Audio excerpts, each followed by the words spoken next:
La bienvenida a Rubén Darío Lizarralde, el gerente general de Indupalma. Rubén Darío, cuéntanos para empezar. Rubén Darío, cuando le dije que le quería conversar con él sobre varias cosas, que si le parecía que yo era muy ambiciosa con los temas que le planteaba, dijo que sí. Pero vamos a ver cómo podemos empezar esta conversación para después abrir las preguntas a nuestra audiencia. Rubén Darío, ¿cuáles son las principales lecciones aprendidas de Indupalma en lo referente a la asociatividad desde la fundación en 1962? Porque yo creo que eso es un caso maravilloso que muchos quisiéramos imitar. Gracias, Marta. Digamos que este tema y esta vivencia tiene dos aspectos completamente diferentes. Uno, el ejercicio que nosotros hemos realizado vinculando al proceso productivo y a la cadena de valor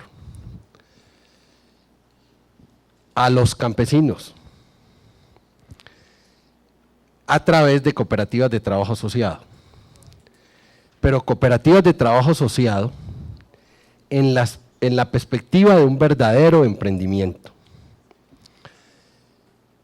Cuando uno tiene trabajadores, o cuando uno es contratista civil y tiene trabajadores, parte de lo que denominaban en las discusiones de antaño la plusvalía, pues el capital se queda con eso, el capital lo asume, porque de hecho el capital está asumiendo también un riesgo. En el caso de las cooperativas de trabajo asociado, que han crecido y se han desarrollado teniendo a Indupalma como empresa ancla, esa plusvalía, los trabajadores que también son los asociados, que son los dueños de esas organizaciones empresariales, se quedan con ello. Y esa plusvalía les permite ahorrar y ese ahorro les permite invertir. Y esa inversión les permite ingresos diferentes a los ingresos de la mano de obra. Y eso empieza a funcionar dentro de un círculo virtuoso de la generación de riqueza, de las posibilidades de participar de procesos productivos siendo propietario de activos o inclusive siendo propietarios de tierra. Y en el caso de Indupalma, nosotros como empresa ancla hemos propiciado ese proceso. Y ya dentro de ese proceso tenemos hoy cerca de 6.000 hectáreas, de las cuales son los campesinos las dueñas de esas hectáreas. 3.000 donde los campesinos ni siquiera eran dueños de tierra. Tenían a duras penas la identificación, la cédula. Y después de un proceso de fortalecimiento en educación y capacitación, focalizado en 3 aspectos fundamentales, ellos empiezan a participar, primero de un proceso de prestación de servicios, luego de dueños de activos y luego dueños de tierra y de cultivo. Cultivos que hoy, para ellos, generan un valor patrimonial de unos 28.000 millones de pesos. Y adicional a eso hay unas 3.000 hectáreas adicionales de campesinos que habían sido en antaño beneficiarios de la reforma agraria, pero que vivían muy pobremente y muy desordenadamente, con una vaca en sus predios, con algún maíz, etcétera, etcétera. Ahora forman parte de un proceso productivo organizado, y además de formar parte de ese proceso productivo organizado, están creciendo en capital, están generando riqueza para ellos, para la región, para sus familias, para el país. De modo que para nosotros ha sido fundamental mover este proceso y moviendo este proceso poder mostrar que en el campo hay una posibilidad enorme en que se junten capital y trabajo para generar aún más riqueza de la riqueza tradicional. Hay otro tema que es supremamente interesante y son las actividades de referenciación competitiva y las de generación, adaptación y transferencia de tecnología en Indupalma. ¿Cómo soportan en este tipo de cosas todos los procesos de innovación, Rubén Darío? A ver, nosotros tenemos una presentación que la titulamos Lo Social Paga.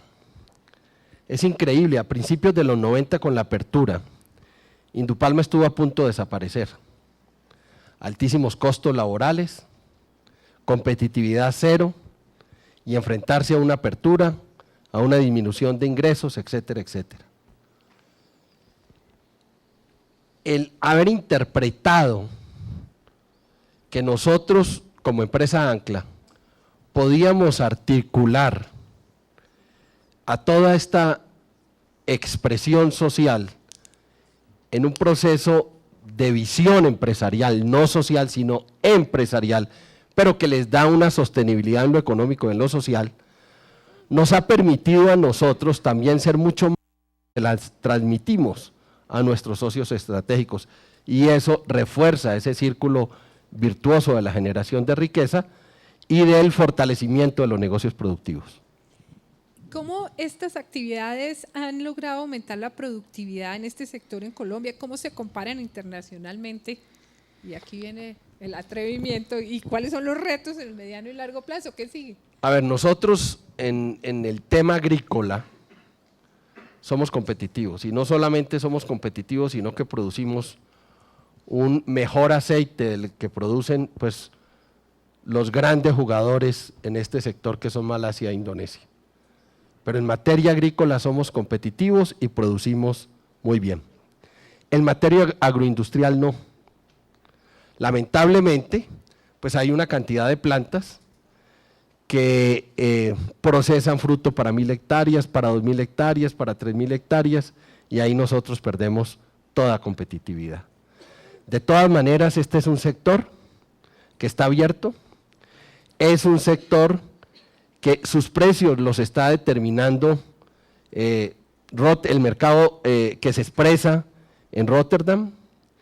Es un sector que además su cotización está pegada a la evolución del dólar, de modo que es un sector que ha dado pasos precisamente para enfrentar esa competencia internacional que no solamente está expresada en el aceite de palma, sino también en los aceites que le compiten, como la soya de Argentina, de Brasil, de Estados Unidos, el aceite de maíz, el aceite de colza, etcétera, etcétera. ¿Podemos hablar un poquito de las posibilidades de desarrollo de este sector en el mercado de biodiesel, Rubén Darío? Pues bueno, este sector en estos momentos está atendiendo el mercado de biodiesel. El mercado de biodiesel ha sido muy interesante para este sector, a pesar de que le está generando también ciertas limitaciones. ¿En qué sentido? En el sentido de que en la medida en que el biodiesel nos dio espacio en nuestra producción, también nos cerró el espacio en las exportaciones, porque las exportaciones han caído dramáticamente, y yo creo que para cualquier mercado no solamente es muy importante atender su mercado interno, sino también no alejarse de las prácticas de la competencia internacional a través de las exportaciones. No hemos llegado al punto de no exportar, pero definitivamente el biodiesel está consumiendo una parte muy importante de nuestros aceites. Hay la gran discusión de qué va a pasar, por ejemplo, con el aceite de Ecuador en relación con los precios que nosotros movemos internamente. Y definitivamente yo en lo personal considero que nosotros deberíamos mirar el mercado del Ecuador, y más que el mercado del Ecuador, el aceite del Ecuador y el aceite de Colombia, como una sola producción para un solo mercado. Y ahí no solamente aprovechar esos aceites para fortalecer la utilización del biodiesel en Colombia, sino para continuar con nuestras prácticas de exportación a Europa, a México e inclusive a Brasil, porque hay una zona de Brasil que apetece mucho el aceite de palma.